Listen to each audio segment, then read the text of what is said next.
Hello, আজ আমি বানাবো চিকেন রাতের ডিনারের জন্য। আর তোমাদের সঙ্গে শেয়ার করব আমার পিজি লাইফের স্টোরি। চিকেন বানাতে তোমরা সবাই জানো, কিন্তু হোস্টেল লাইফ হয়তো তোমরা অনেকেই এক্সপিরিয়েন্স করোনি। তাই আমি তোমাদের এই সিরিজে 30 days 30 রিলসে আমি তোমাদের সঙ্গে শেয়ার করব আমার হোস্টেল লাইফের বা বাড়ির বাইরের লাইফের এক্সপিরিয়েন্স। আফটার লকডাউন আমার হায়ার এডুকেশনের জন্য আমি শিফট করি কলকাতা। আর ফার্স্টে যখন শিফট করেছিলাম আমি নিয়েছিলাম একটা ফ্ল্যাট, 3জন বন্ধু মিলে একটা ফ্ল্যাট নিয়েছিলাম। সেখানে আমরা থাকবো, একসঙ্গে কলেজ যাব, এই ডিসিশন নিয়েই আমি ফ্ল্যাটে শিফট করি। কিন্তু আস্তে আস্তে বুঝতে পারি বাড়িতে যতটাই ইজি ছিল লাইফটা, বাড়ির বাইরে ততটাই হেকটিক। সকালবেলা ঘুম থেকে উঠে ফার্স্ট যে চিন্তাটা মাথায় আসতো যে আজকে কী খাবো সারাদিন।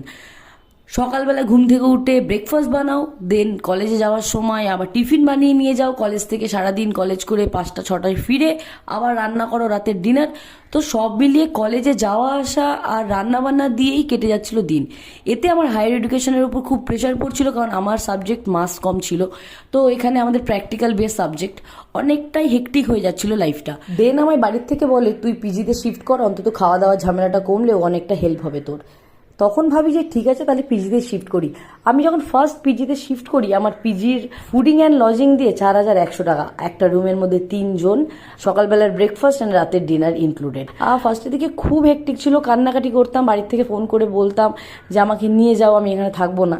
তো তারপর সেইভাবে আস্তে আস্তে সার্ভাইভ করতে করতে আজকে আমি এই জায়গাতে, এতগুলো বছর হয়ে গেল আমার কলকাতায় বাড়ির বাইরে। তো স্টিল আমি বলবো যে প্রত্যেকের উচিত একবার করে hostel life, PG life experience করার। এখান থেকে অনেক কিছু শেখা যায়, অনেক কিছু এক্সপিরিয়েন্স করা যায়। আমি বাড়ির বাইরে এসে আফটার এইচএস আমি বুঝতে পারি যে কীভাবে মানুষের সাথে কথা বলতে হয়, কীভাবে বিহেভ করতে হয়, কীভাবে অ্যাডজাস্ট করতে হয়, ইচ অ্যান্ড এভরিথিং। তো এইভাবেই স্টার্ট হয় আমার পিজি লাইফ। প্রচণ্ড হেকটিক ছিল ফার্স্টের দিকে, বাড়িতে ফোন করে কান্নাকাটি করতাম, বলতাম আমাকে নিয়ে যাও, আমি থাকবো না। এই ভিডিওটা এইটুকুনি, কেমন লাগলো আমায় কমেন্টে জানি। সবকিছু আস্তে আস্তে তোমার সঙ্গে শেয়ার করবো আমার 30 day 30 রিলসে। দেখা হচ্ছে কালকে নতুন স্টোরি নিয়ে, নতুন রিলসে। টাটা।